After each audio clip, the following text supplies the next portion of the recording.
agradece. Velocinoes, agradece. Clóvis Xuxa, agradece. Zanquim, agradece. Adriano Bressan, ausente.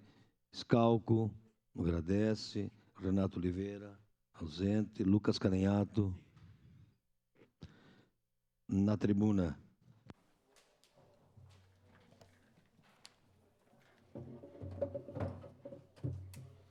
Obrigado, presidente. Eu venho fazer essa minha manifestação de encontro a uma manifestação, a uma fala que foi veiculada no Jornal do Almoço há poucos dias. No Jornal do Almoço, eu vi o governador do estado do Rio Grande do Sul, Eduardo Leite, falando sobre a educação no nosso estado. E eu quero usar um termo, uma palavra que vem do grego, né? Que é a palavra praxis, que vem do grego, né? E que tem raízes no pensamento filosófico de Aristóteles e que significa mais ou menos a união entre a teoria e a prática, né? A relação entre aquilo que a gente fala e que a gente faz. Agora, se esse conceito não se alicerça nessa relação contínua e dialética, ele se torna vazio. Eu ouvi o governador destacar a educação no estado do Rio Grande do Sul, falar nas medidas que foram tomadas para reduzir o déficit. Bueno, gente,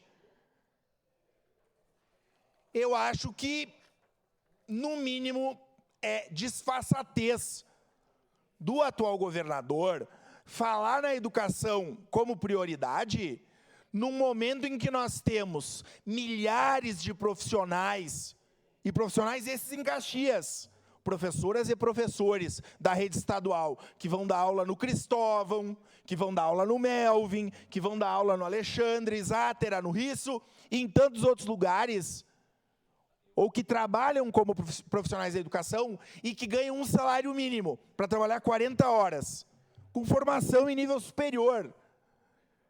Então, é muito contraditório o governador se manifestar dizendo que educação em seu governo é prioridade e que a educação no estado do Rio Grande do Sul vive tempos áureos, sabendo da hipocrisia, e que o governador Eduardo Leite vai se perpetuar, né, do ponto de vista da historiografia, como o educador, aliás, como o governador inimigo da educação.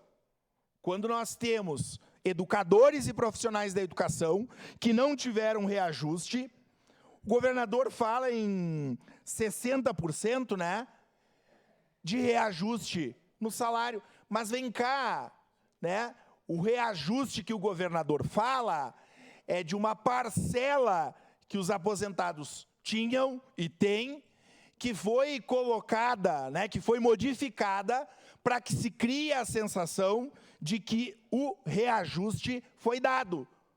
Nós temos trabalhadores profissionais em educação que estão há 9 anos sem reajuste de salário. Uma defasagem de mais de 60%. Então, é isso de que nós estamos falando. Esses profissionais da educação que foram alijados, tão alijados pelo governo Leite, com um discurso irresponsável e de disfarçatez, que atingiu em cheio, principalmente os aposentados.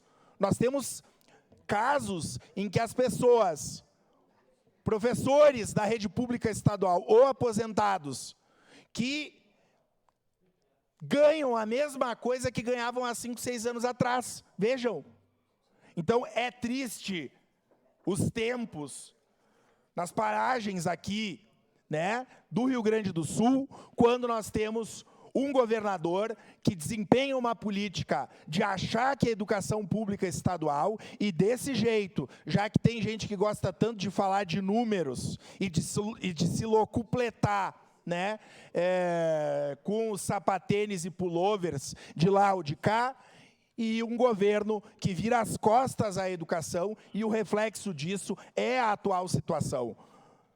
Quando, por exemplo, vários estados da região Nordeste, já que hoje gosta tanto de se falar em separatismo e de se fazer, de surfar na onda de separatismo, o sistema educacional e os índices de vários estados da região Nordeste aumentam a passos largos, e no Rio Grande do Sul, de forma contrária. Enquanto a educação e os profissionais da educação forem desvalorizados, nós vamos ter muitos muros do imigrante caindo e escolas como o Cristóvão de Mendonça também, e profissionais da educação às mínguas, enquanto o governador faz propaganda do que deveria ser a vergonha federativa do Brasil, do Estado que mais desvaloriza os seus profissionais da educação. Era isso, presidente. Muito obrigado. Obrigado. Sandro Fantinel, ausente.